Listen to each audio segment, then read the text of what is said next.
Thank you so much for the kind introduction, Louise. Very honored to be here.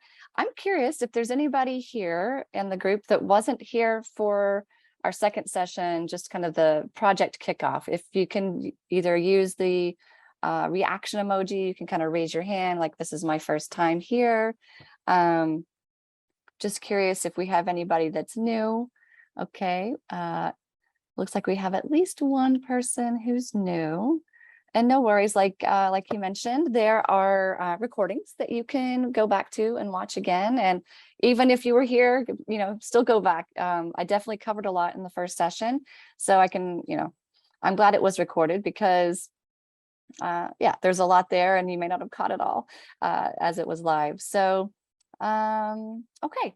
I am going to get started, and I thought I would kick this off today with just asking you questions like, I'll share my screen and let's see here.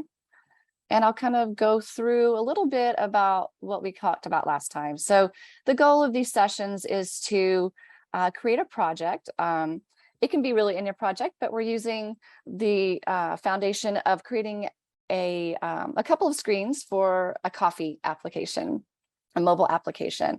And if you want to, you can just do 3 screens. If you want to go deeper, you can go deeper than that.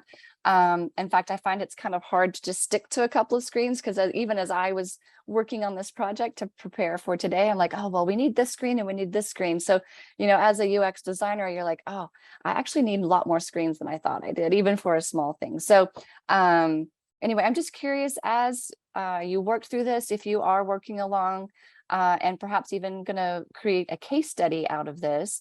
If you have any questions about, stakeholder interviews, research, personas, scenarios, user flows, that type of thing, because those are the things that we covered last time. And so I'll just pause there for a moment and see if anyone has any questions.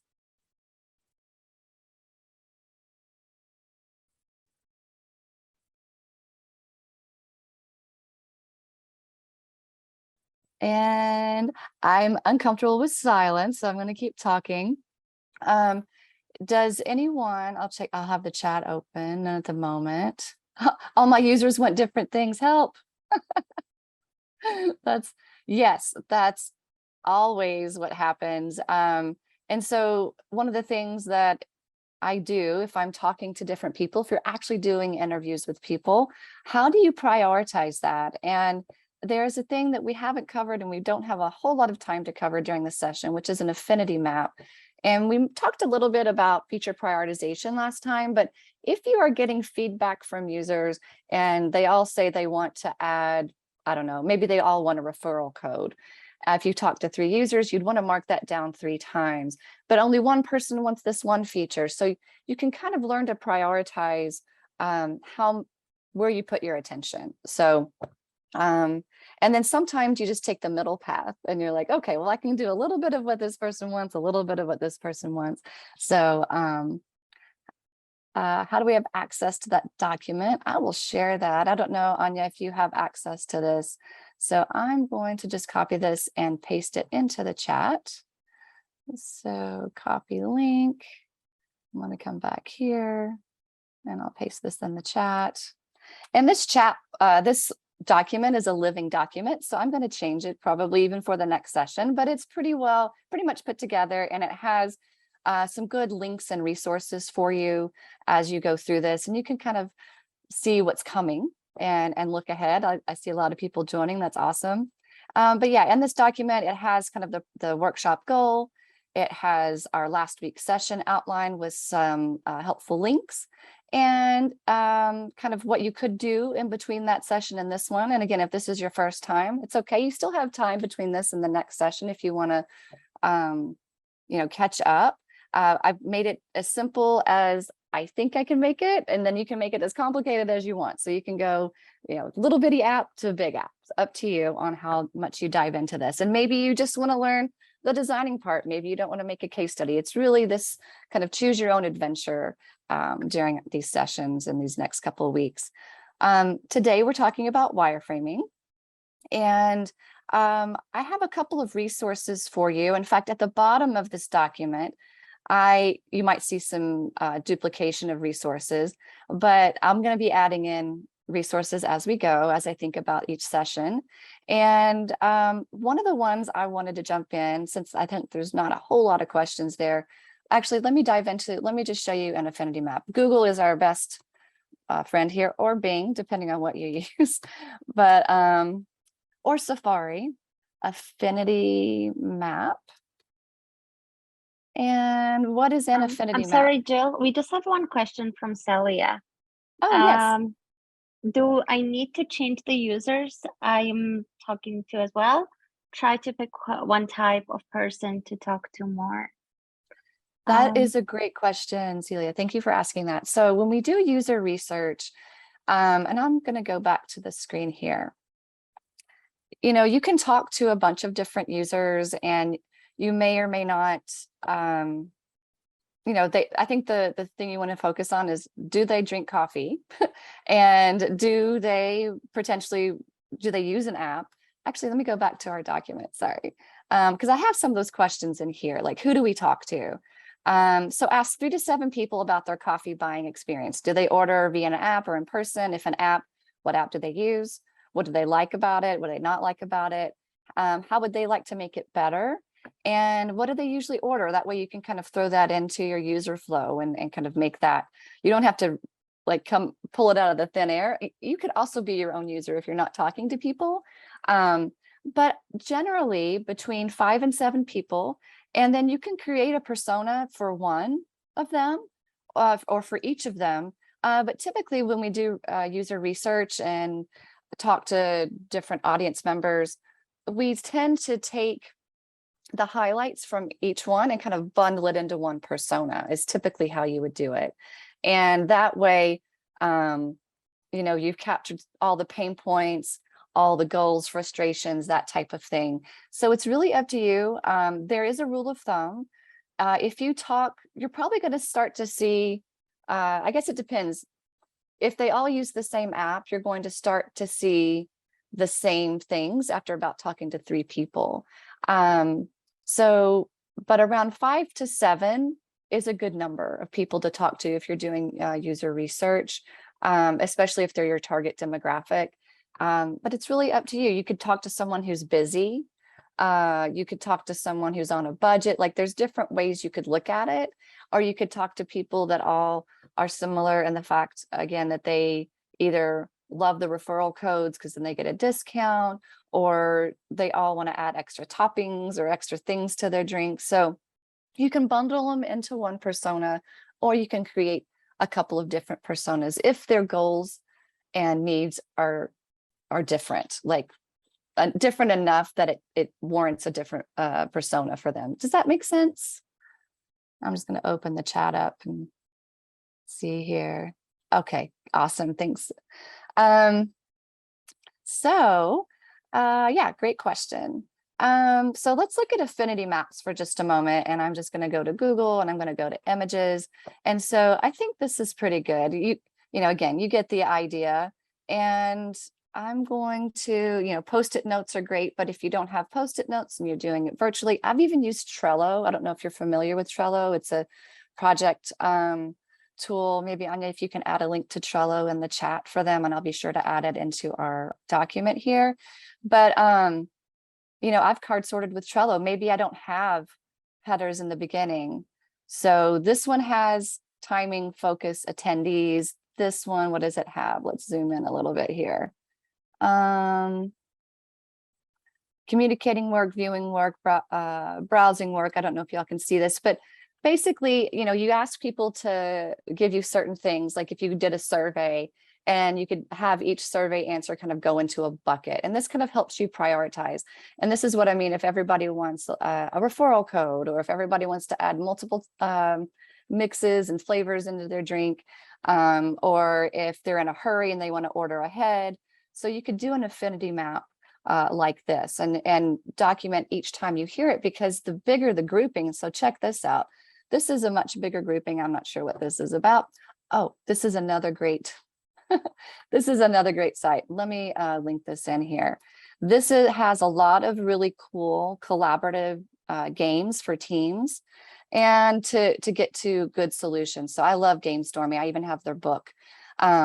So I'm just going to zoom in on this, but basically, you know, you could categorize, and even not reading this, I know that this one seems to have more post-its, therefore this is the most important feature that I would focus on. Does that make sense? Yes, awesome. Okay, so that is an affinity map. That helps us not keep it all in our head. We put it out there, we can visually see it. If you are a designer, even UX design, and you're not really a visual designer, but we're still visual thinkers and communicators. And so an affinity map is another way to just pull all of that research together in one place. And you can use an affinity map for anything. I've used an affinity map for planning a vacation. So I had different dates and what my family wanted to do. And then I started putting post-its in those dates and trying to figure out what we could group where and when we could do those things. So, once you learn this tool, you end up using it for not just work, but even your life. So affinity maps are great. Okay, so yeah, if you are talking to a lot of different people, an affinity map might help you organize your research and help you prioritize that research. Okay. I love these questions, y'all. Don't be afraid to get me or come off mute or like ask Anya in the chat. Okay. So wireframing. One of the things that I was thinking about for you all when I was thinking about this process, we didn't have a whole lot of time to talk about it last time. And I'm going to show you all some of the techniques that I do when I'm doing research, when I'm doing my competitive analysis, because when I first started designing, I was like, oh, I don't know how to come up with clever ideas. And then I realized, oh, I don't really have to. I can look at how a lot of different people are doing it, and I can pull the best things from those solutions that have already been created, and especially keeping my user in mind. Now, something that we're not doing for this boot camp is we're not thinking about a stakeholder.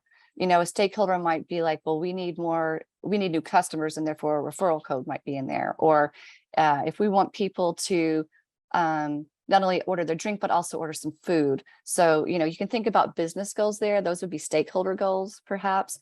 But right now, we're really just focusing on the users. Okay, that being said, I would most likely start my research either through my phone or through the web.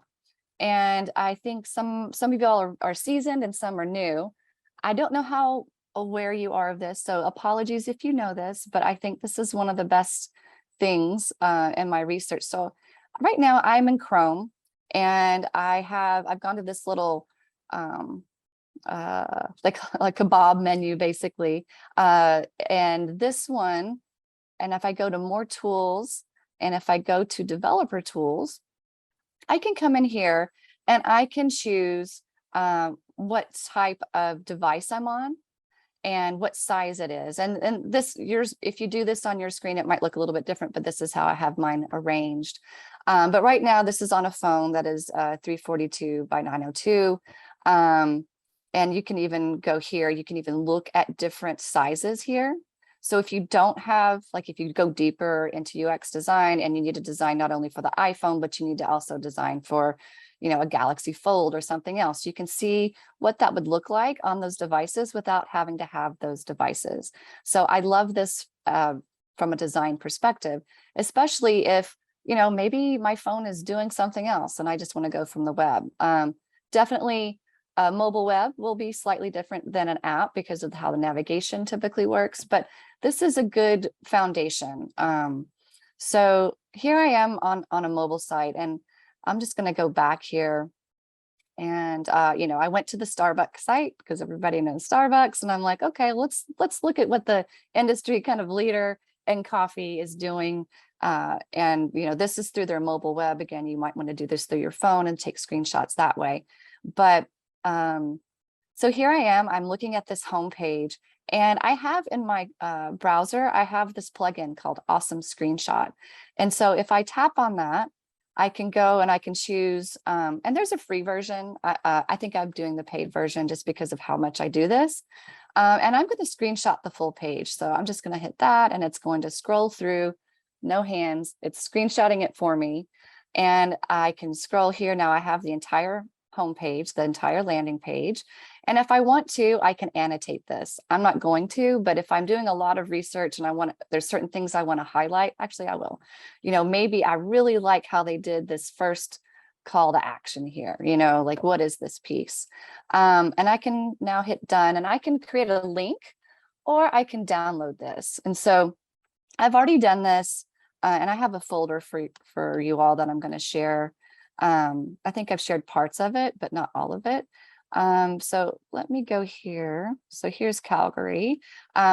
You also have a link to my source file that I'm working from. I haven't dated this, but actually it's updated now. And so I'll just share a link with you all so you can have this working file.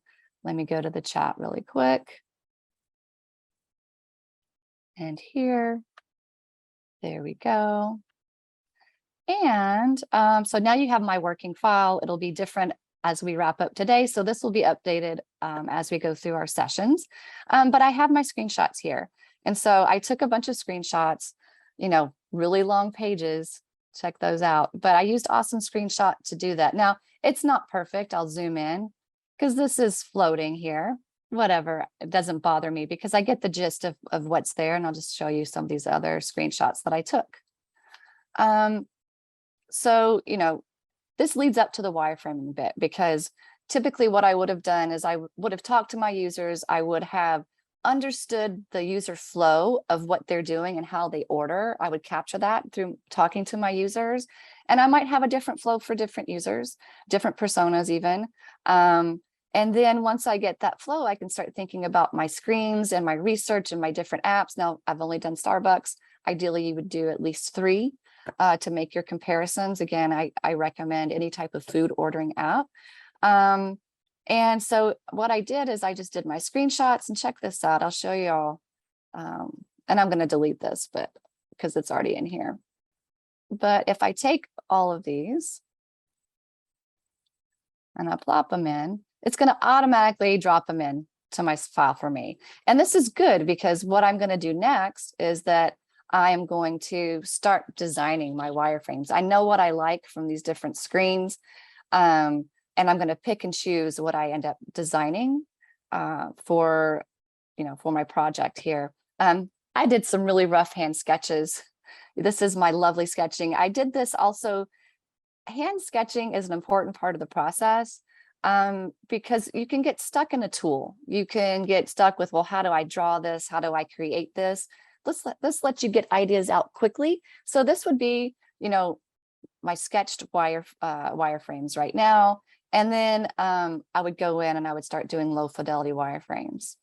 Another thing I wanted to show you all or discuss is I use Loom a lot. So Loom is a screen recorder, so that if I am talking about something, maybe I want to send Lewis a message later and I want to show him something, I can record my voice, I can record my screen, and I can send him a link to this video. And it's a really great way for designers to communicate with their team. And I use this for work all the time. So whether it's reviewing portfolios or whether it's talking to another design team, instead typing out notes takes a long time. And it's way more clear if I can point with my mouse and tell you what I'm talking about. So anyway, Loom is a great tool. And I have that in our list, I believe, as well. So let me see here. Yeah, so screen recording Loom, exactly.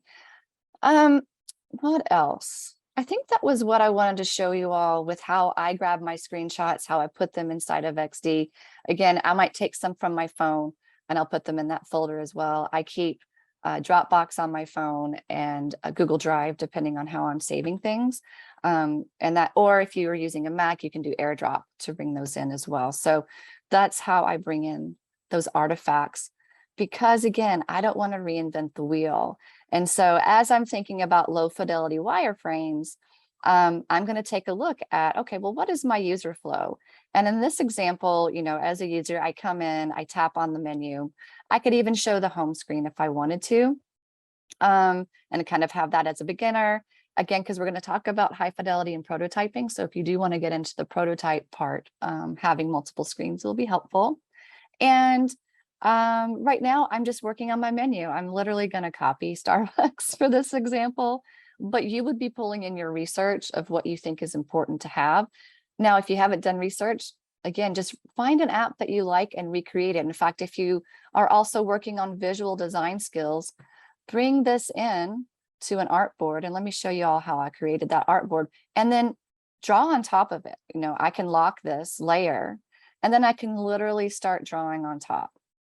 I can draw this box, you know, and then if I want to, I can decrease the opacities. A lot of people ask me, like, how do I learn to be a better visual designer? And I'm like, find designs that you love and copy them.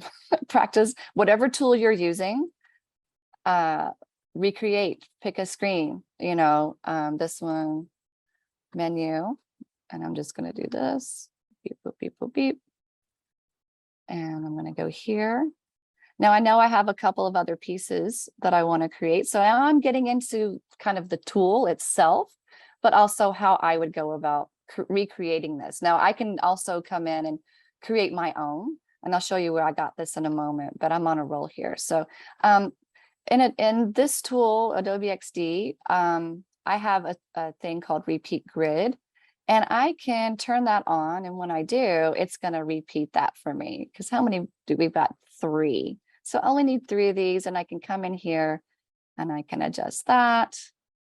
And I can do this. And now I'm going to ungroup the grid. And now I'm just going to put in whatever this word is. I think it's rewards. And this one is escape. Let me see what this word is. Gift cards. Oops. Thank you for the spell check. I need that all the time. As designers, I don't know about you, but my spelling is not the best. Okay. So as I'm starting to kind of work out my screen, I'm literally drawing on top of this design right here. One of the things, like if I want to do low fidelity wireframes, again, you can just work in grayscale, black and white for now.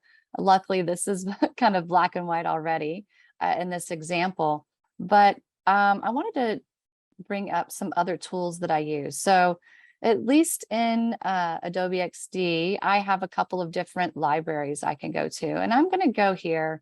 Actually, I'm going through plugins, but it brings up this Creative Cloud application here, desktop application, and I can go to libraries. And inside this, there is Bootstrap kit. So if you don't know what Bootstrap is, it is a web design language framework, basically, and it's used a lot. And so I can use that library. There is also material design. So these libraries are already here, and let me show you what that looks like. I'm going to go here. So I'm in my libraries panel down here, and once I go there, I can manage my libraries. Now I already have Bootstrap and material design open. So watch this. I'm going to tap on this. I'm going to open it up. And, you know, this can open up as much as I want it to, but I'm visual. So I want to see some of this as much as I can. And what's cool is there's fonts and there's buttons and there's loaders and there's drop downs and probably, you know, it's a pretty extensive file. There's even some cards here, some card design, cards with images. So you don't have to create this yourself. You can just drag and drop and bring it in, and there's your piece. Now, whoever owns and manages the Bootstrap library, you'll see that has this little linked icon. If they make updates, it'll update. But once it's in on your file, I wouldn't worry about it too much. And let's take a look at the material design. Material design is the same. I chose the light. And again, there's little pins, there's progress bars, there's let me bring this in and let's see if they even have it. So check this out. This is a radio button, and it already has built-in states. So it has a hover state, it has a focus state, it has pressed and disabled. So this is pretty cool. You wouldn't have to create this yourself. Somebody's already done it, and you can change the colors for this. Now it's in my file. Let me go back to my library here, and we'll go into high fidelity later. But, you know, if I wanted to, I could I'm just going to add this to my assets panel. Add color to assets. Cool. It has all the colors there.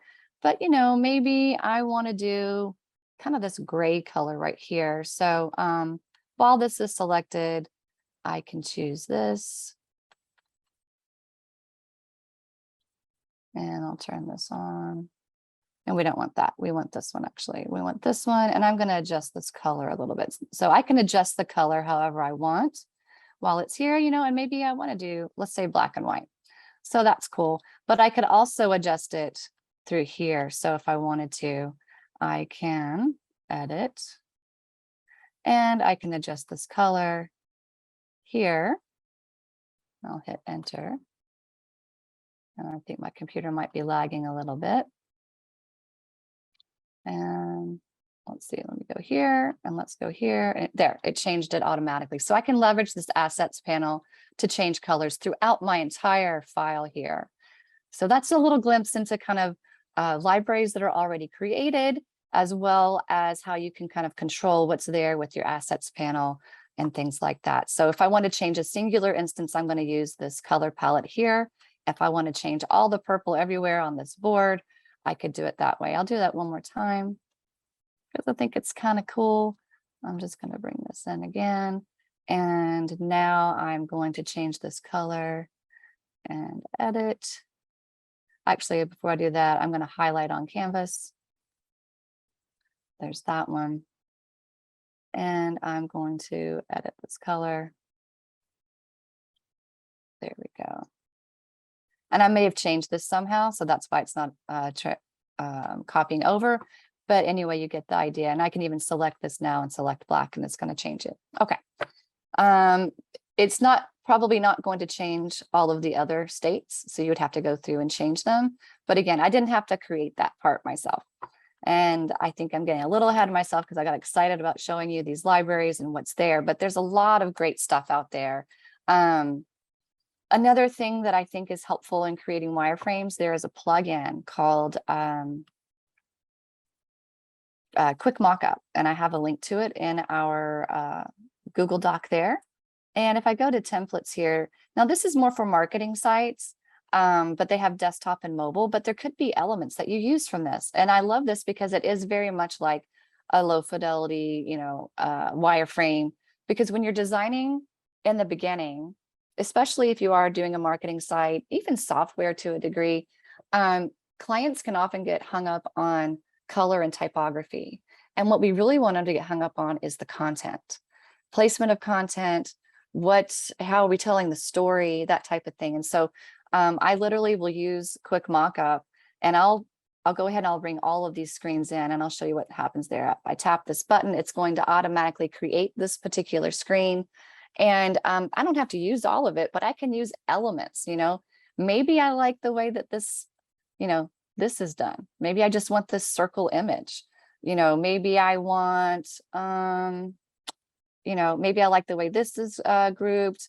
Maybe I like this list piece. Maybe I like the way they did their footer. So I can pull elements the way that I want from this Quick Mockup kind of low fidelity. I'm going to Command Z that because it messed up a little bit of my previous drawing, but hopefully you get the idea of what's there. Something else I wanted to recommend to y'all is you can go to, let's see, that's not what I wanted to see. So you can go actually from XD, you can go to File, Get UI Kits, and there is a place for at least Adobe XD. Again, you can get the full kit for Apple design, material design, IBM, which has a, I'm blanking on what it's called, Carbon design system. Here's that bootstrap, and you also has the library. And there's even some hand-drawn wireframes. So if you wanted to download that, you could come here and you could download this. Or maybe you kind of like the look and feel of something else, and you could grab one of these. Another thing I wanted to show you again, I'm all about saving myself time, effort when doing wireframing. Another great resource is UI8.net. You can look, when I started thinking about the coffee app, it's really an e-commerce application. And so I just started looking at what things are here. Now, these are paid, some of them. And but I was looking for kind of a grayscale UI kit. I didn't really find what I was looking for here. But I've used this. Actually, I have a startup that I'm working on, and I leveraged a UI kit. I changed everything about it, but I didn't have to start from scratch. I am a UX designer. I am not a UI designer.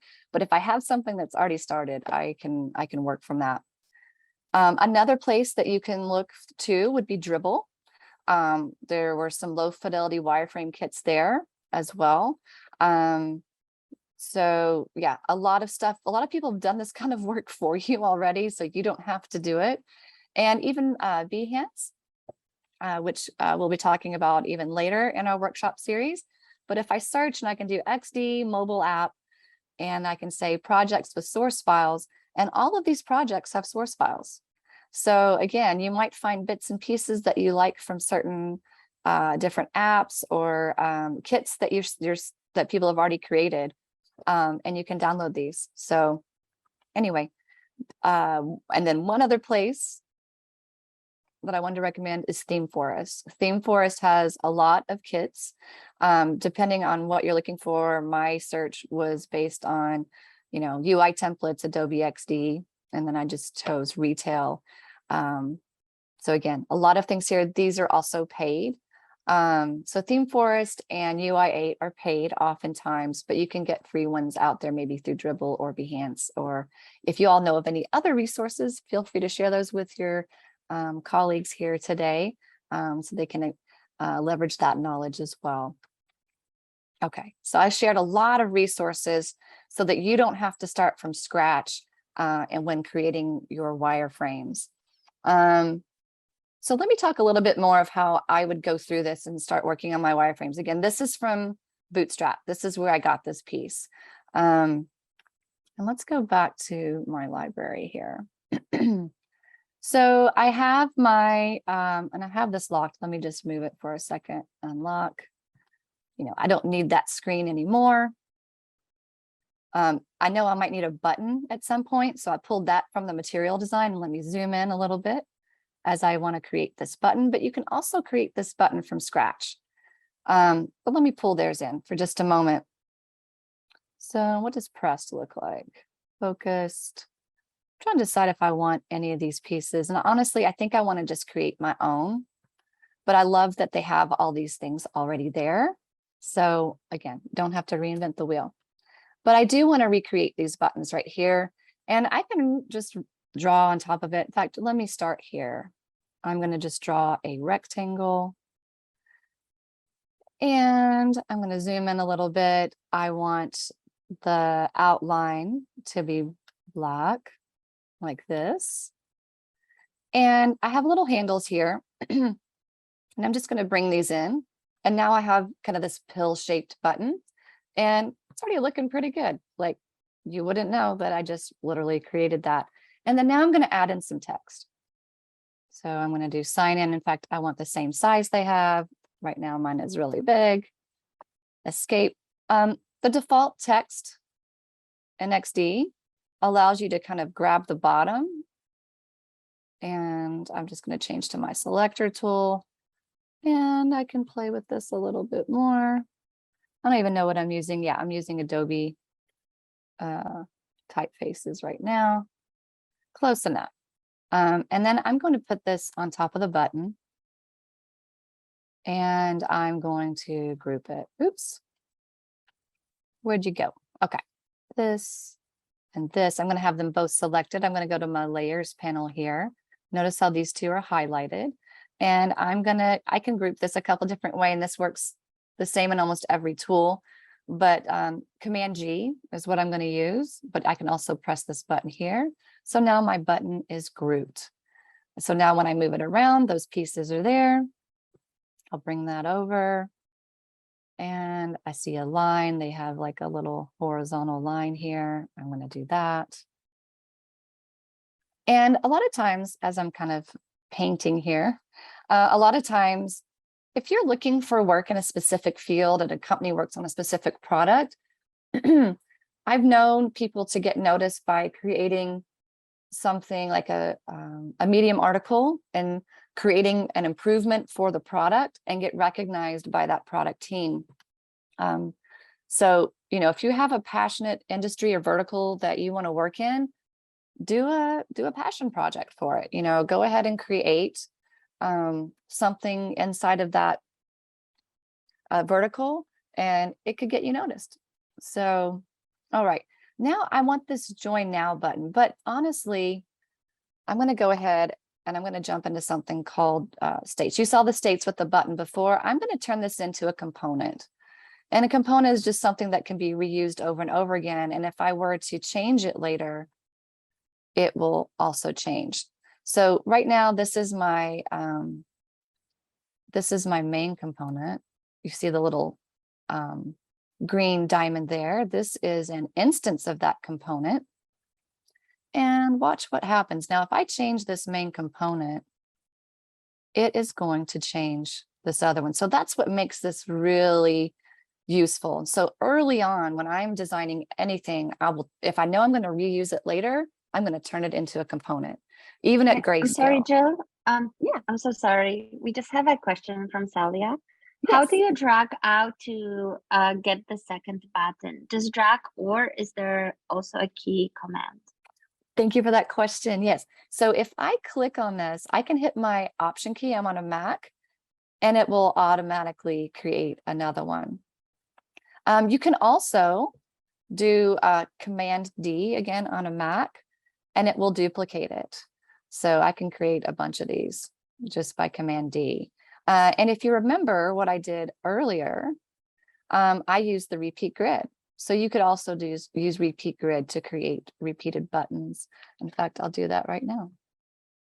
Are we at my main component? Yes, we are. I can turn on my repeat grid, and there's my other button, and I can play with the spacing there. Theirs are pretty close.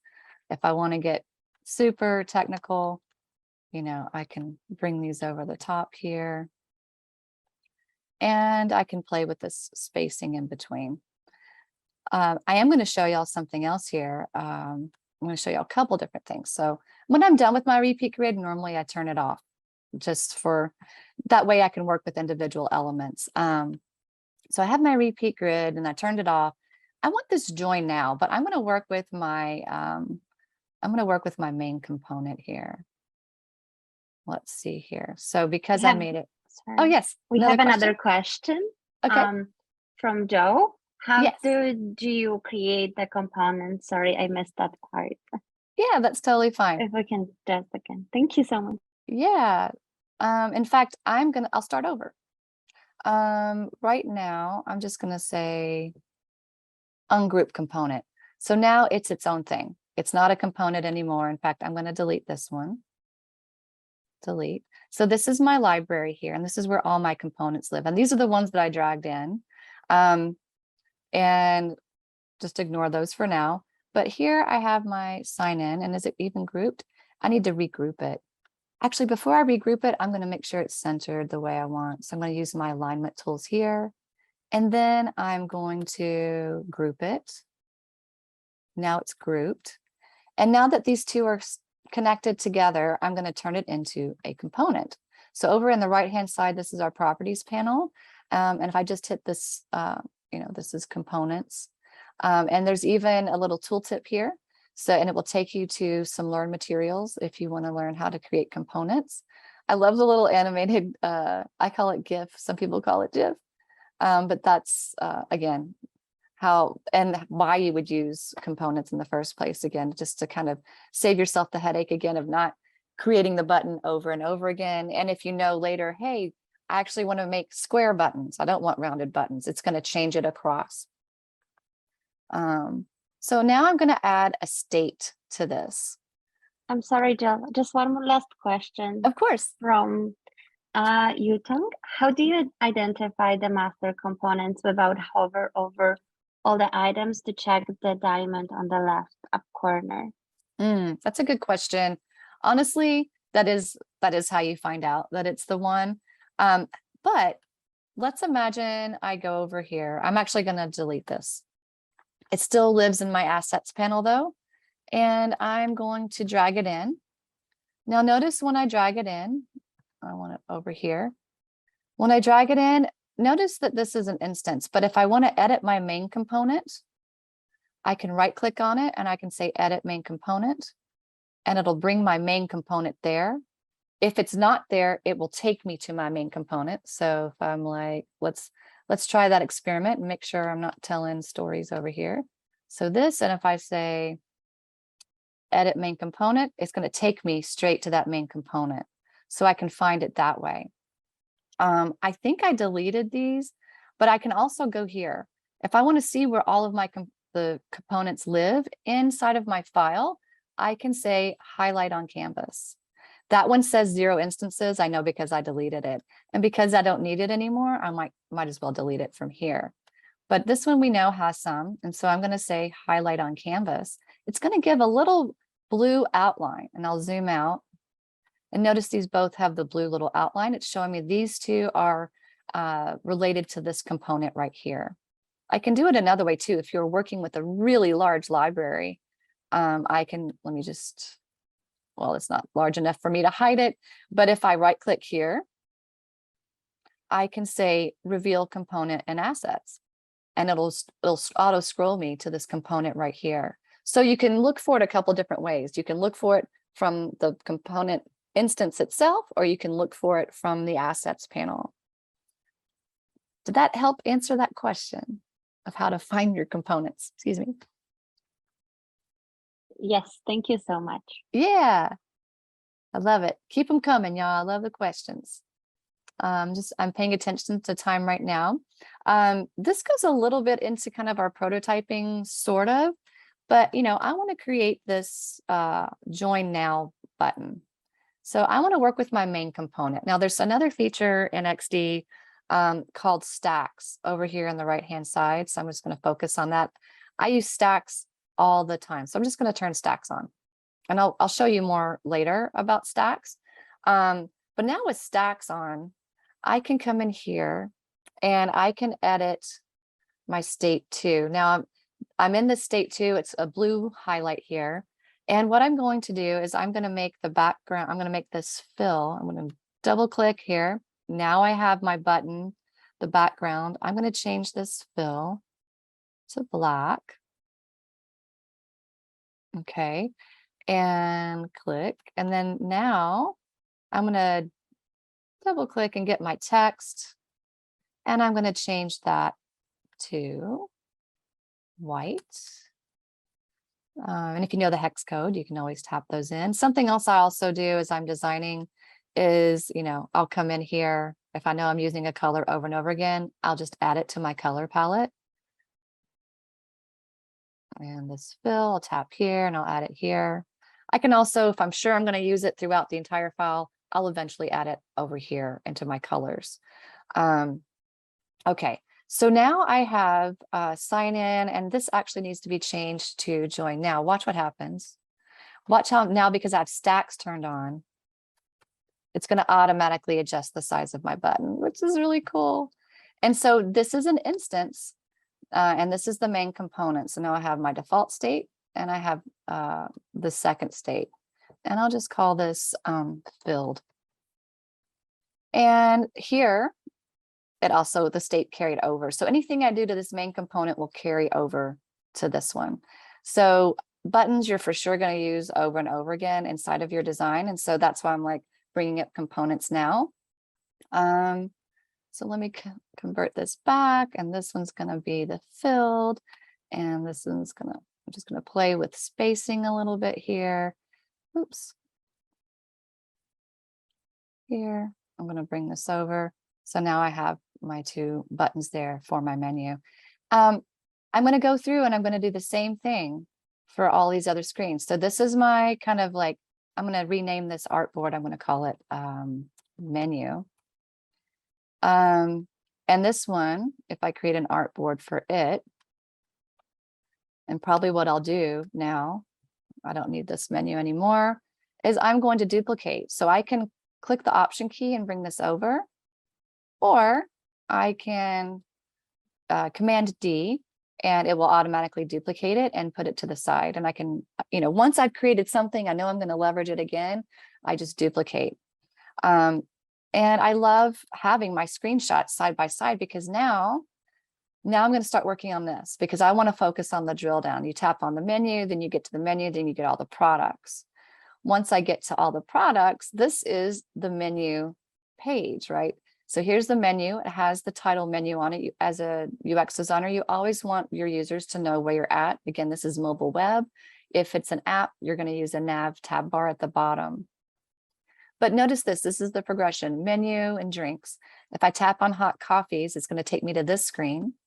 And notice they have breadcrumbing, again, because it's mobile web. So hot coffees menu, but notice they always have a headline. So as a user, I know where I'm at in the process. Again, here, I drill down a little bit more, Cafe Americano. It takes me to this detail page.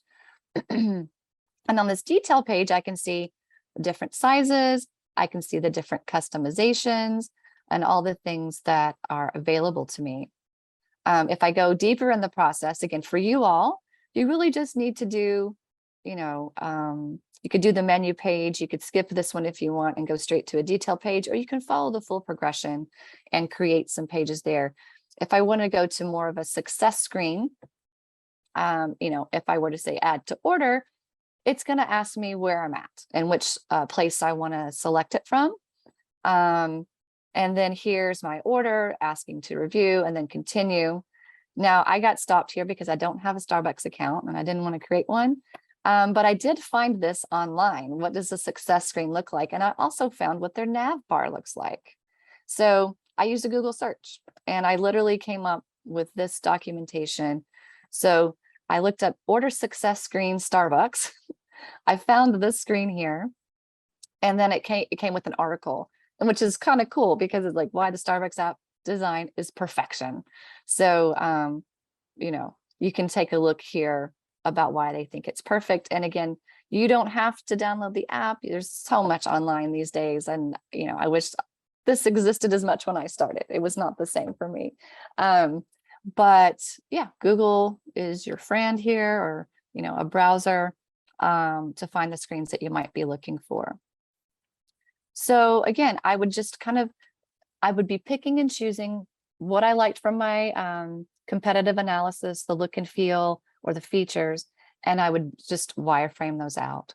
I'm looking at our time and it's kind of zipping away from us, but I want to see if you all have any questions about what we've covered so far. You've been great about asking in the chat, but I'm going to pause there for a moment and give you a chance to ask, like, what would kind of the next steps be? In fact, maybe I'll continue to draw that out. So I'm just going to take my screen over here and I'm going to bring it here. And I'm literally going to, now if I want to create a new artboard, I think I'm using the 8+. It drew the artboard on it, which is fine.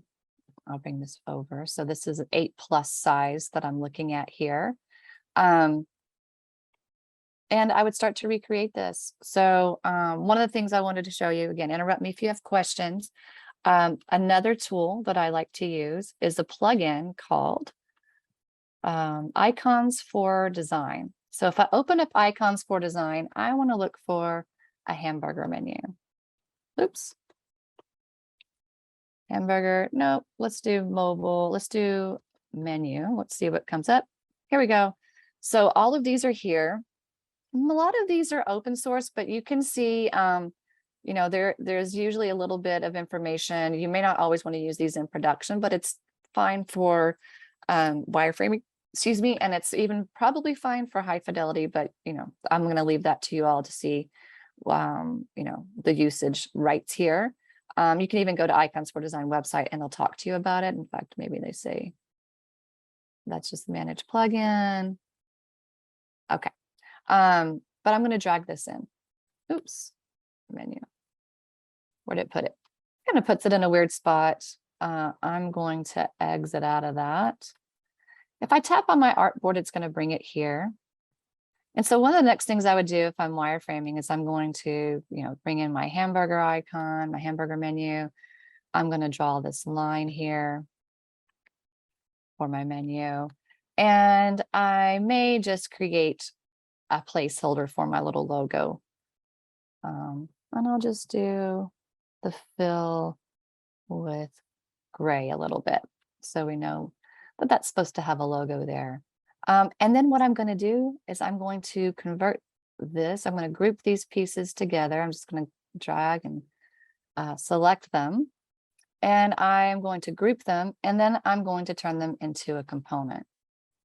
So again, if I change my mind about how I have my menu set up here, I can change it. Even if I have a bunch of screens on here, and now I decide I want this moved over here, it's going to change it everywhere. So, you know, turning it into a component early is something I highly recommend. In fact, one of the things I probably should have done is give this a full background. So I'm going to draw, actually, I'm going to draw a shape here. I want it to, I went on this side. I really should have done it over there. And I'm going to go back to my selector tool and notice how it created it for all of them.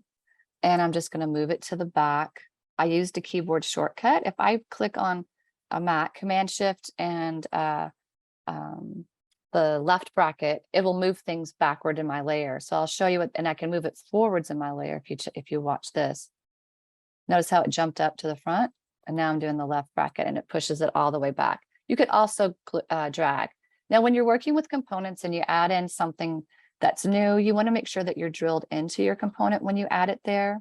And I'll show you an example. Maybe I also want to go back to my plugin here, and I want to do profile. Let's do person. That's fine. Let's add this person here. Okay, now we have a person. Now, if I go to my layers panel over here, it's not going to let me bring it in. It's going to give me kind of an like a no crossing sign or whatever. But if I'm going to delete this, I'm going to use a keyboard shortcut, Command X. And I'm going to double tap in here and do Command V. Now it's inside this layer.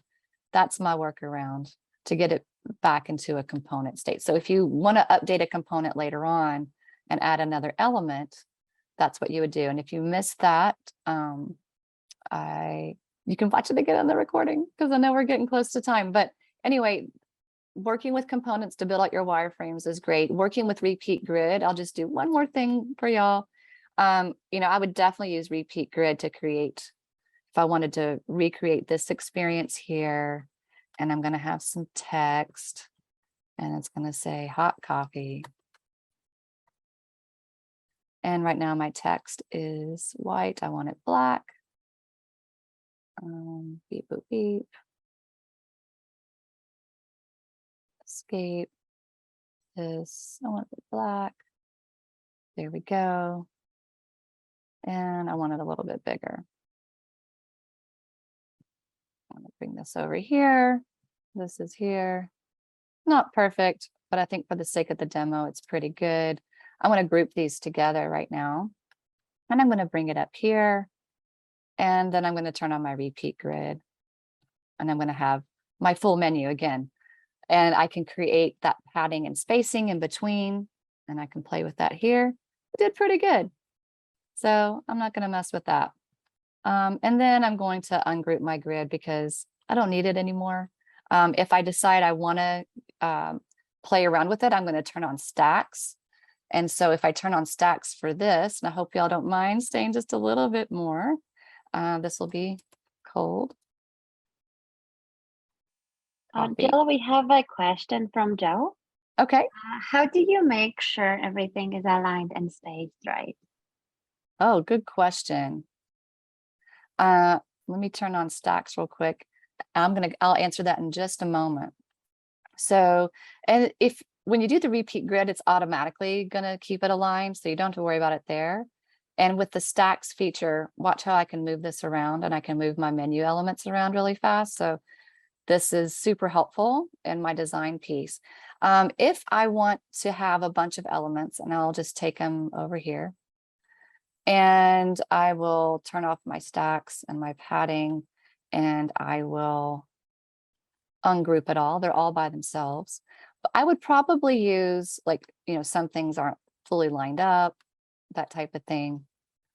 I would grab these pieces and I would use my alignment tools over here, and it was going to pop them all in line together. You can also, if you hover over the artboard to the left or the right, you can drag in some lines here to guides to help you do that. You can also, if you select the artboard, go over here. Notice how the properties panel changes depending on what I have selected. So with my artboard selected, I can go to the grid and I can have a column grid, do squares. And if you're working on a 8-pixel grid or whatever that is, you can change this. And this also changes your shift arrow nudge of how things will move over. So this is another way that you can work with alignment. Hopefully that was helpful. Thank you so much. Yeah. We have another question from Antonio. Okay. I noticed that you didn't extend the screen size for the menu. Was that done on purpose? For the menu itself, it was, because there's not that many menu items and the user's not going to be scrolling technically. And later in our sessions, probably not to the next week, but the one after, when we go into prototyping, I'm going to show you how to create this piece. Maybe I'll show you right now, actually. This, I want it to go to my menu. And if I change this into a overlay, this background ends up going away anyway. So I don't need to extend this artboard. Because if I were to prototype this right now, which I have, it should go to my menu. Let's see what's happening here. Menu, overlay. And I know there was an update for XD and I didn't update it. So that might be why, but basically this becomes an overlay. And let's see what's happening here. If I tap, it's going to, let's don't do any overlay, menu one, beep, beep, beep. Did I do it backwards? I might have done it backwards, y'all. I might need my coffee. No, I think I did it right. Yeah, this is going to go here. And this is where that kind of overlay, oh, you can kind of see it here. There it is. And for some reason, it's not doing it. And I think it's because I need to update my XD, but this will slide over or dissolve in, and it'll act like an actual hamburger menu. So we're not there yet in our design experience, so I'll take that out. But that's the reason I didn't extend it down. Now, if there are more here in this menu, or were you talking about this menu? Maybe I misunderstood the question, because there's two menus here, right? There's one for the navigation and one for the actual product. If you want to, I hope that made sense. There's this menu and this one. And I didn't extend the artboard, but I can. Same with this one. Like I'm probably not going to, this isn't going to be that screen. I was just showing it. But yeah, if I have content that's going to go down, I will definitely extend my artboard down so it's scrollable. Thank you. There's another question from Matt. He's asking, why would you suggest using XD over Figma? That is up to you. One, I think repeat grid. I love it. The other one is stacks. Those would be my two main reasons. Third reason would be, and this is my personal opinion, not Adobe's or anybody else's, my personal opinion, Creative Cloud libraries. Because if I'm working in Illustrator and Photoshop and I have libraries from that, I can use libraries like I was using earlier to bring in logos and things. And I'm going to show y'all how to do that next week, actually, for when we go into high fidelity design. So that would be the main reason, is the interoperability between Adobe tools. That being said, I think every designer should learn all the tools. And I think you should do the same exercise in Figma. I don't know, Sketch is kind of on its way out, but maybe try it in Illustrator, maybe try it in Photoshop, but if you're going to do prototyping, I think Figma and XD are the things. But there's also Axure and still some other tools out there that exist. I think UX Pen is another one that's kind of older, but still being used quite a bit. So really what usually dictates what tool you use is the team you're working with. So if you're the first team member on that design team, you get to say what tools are being used. If you're brought in under someone else, you might have to come in and use whatever tool they say you need to use. So I think as designers, I recommend learning them all, because you never know, especially if you're going to do freelance contract work, what you're going to need. And if you're in an agency, the customer might have one designer on their team, and that designer likes using a particular design tool. And I think at the end of the day, you should use whichever one makes you design the easiest, the fastest. I've been an Adobe user, gosh, for over 10 years, 12, 14 years. I don't even know how long now. Actually, I'm going to age myself, but I think also the keyboard shortcuts for me are the same. So the functionality of the tool is familiar because I learned InDesign, Illustrator, Photoshop, Dreamweaver, Flash when it was a thing, and now XD. And so for me, it fits my muscle memory a little bit better. So I do prefer it. But anyway, it might have been a long-winded answer, but I hope that that was informative for you. Thank you. Yeah. Any other questions for me? I'll leave this one up. There is a question from Alexandria. I am not sure if I think it's to community and overall a comment that is worth reading. I think this would have been fitting for last week's workshop, but you folks have any tips and tricks for aligning designs with developers? What kind of questions would you expect from developers when presenting designs and feedback? That's great. That's fantastic. So just so you know, I'll talk about it really quickly, but we are definitely going to talk about that and sharing your designs on November 9th, and how to export your designs from a design file like XD, how to create a share link, and how to give feedback. So there's a lot of different pieces of collaboration and ways to collaborate. So yeah, how do you share your designs? How do you communicate? And I always talk to, because I feel like as a UX designer, everyone's like a developer is the user of my work, you know? So I want to know how to make their jobs easier. And do they want things exported? Do they want just a share link where they can export things? Do they want a video walkthrough and recording? You know, what are the things that they need? Something that I have for us in one of our resources is this. And talking about communicating with a developer is something a developer shared with me a long time ago called code drops. You know, and if you want to create certain animations or effects, talk to your developer and see what code they use to create interaction and design. And, you know, you can get a lot of inspiration from the site. And, you know, you can take a look at what's here and you can say, hey, developer, tell me what libraries you pull from. Let me look from that and see what I can show in my design. So you already know the code for it. So, yeah, and we'll go deeper into designer to developer handoff, but it really is about, starts with communication. How can I make your job easier? What do you need from me? And then you know what you need to share with them. Good question though. All about communication. It is.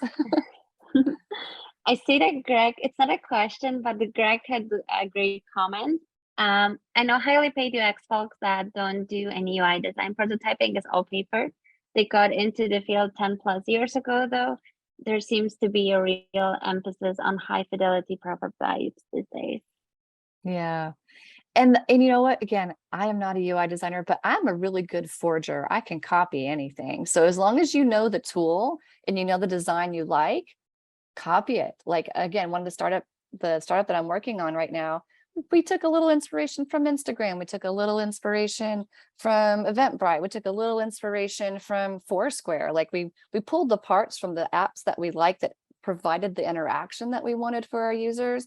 And we just recreated them basically. And, you know, kind of, I would say Frankenstein, but that sounds ugly, but you know, we married the pieces together that worked and solved the problems. And, you know, one of the things I am going to talk to y'all about, because these are great conversations that you're having, I do have an example here of someone who created a UI kit. It was on UI 8. It was actually, this is just the design preview, but it is a coffee app. So I'm like, okay, well, maybe there's some things from this coffee app design that I can pull from that I might like, is it this menu? Is it the colors? Is it some of the imagery? Like, what are some of those things there? Again, I don't want to start from scratch. I am not a brand person. I'm not coming up with typography or colors.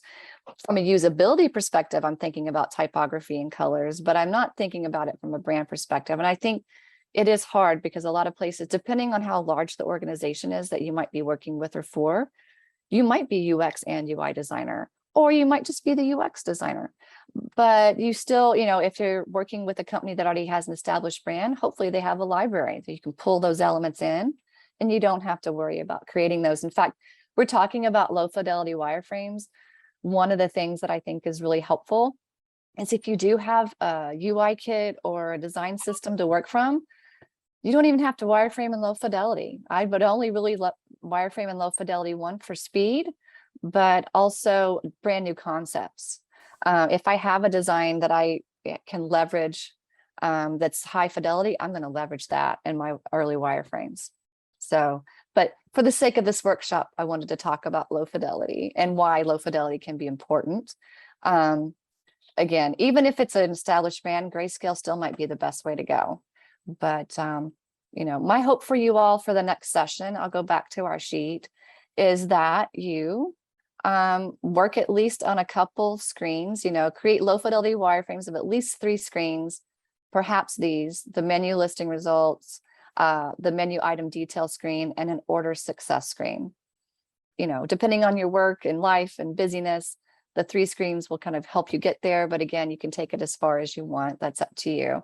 And then next week, we are going to talk about creating high fidelity. I'm going to show you a few tools of how to, with XD, how you can quickly edit in Photoshop. And we'll go deeper into the assets panel and libraries for that. I'm going to show you a plugin for accessibility. So we'll get more into the visual design side of things in next week's session.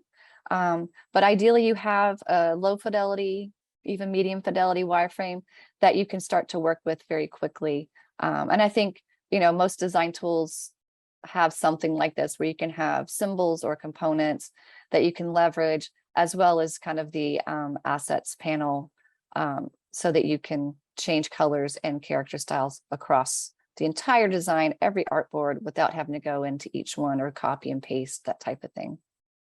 Any other final questions about next steps or any comments? Again, I love that you all are chatting with each other and giving each other support and advice. I'm going to reiterate the Slack channel. I did have at least a couple people reach out to me last week or between last week and this session.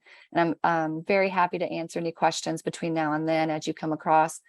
If you have a tool question, it works great. Either you share your file with me or you create a Loom video and talk me through what you're trying to do. And there's also another way here.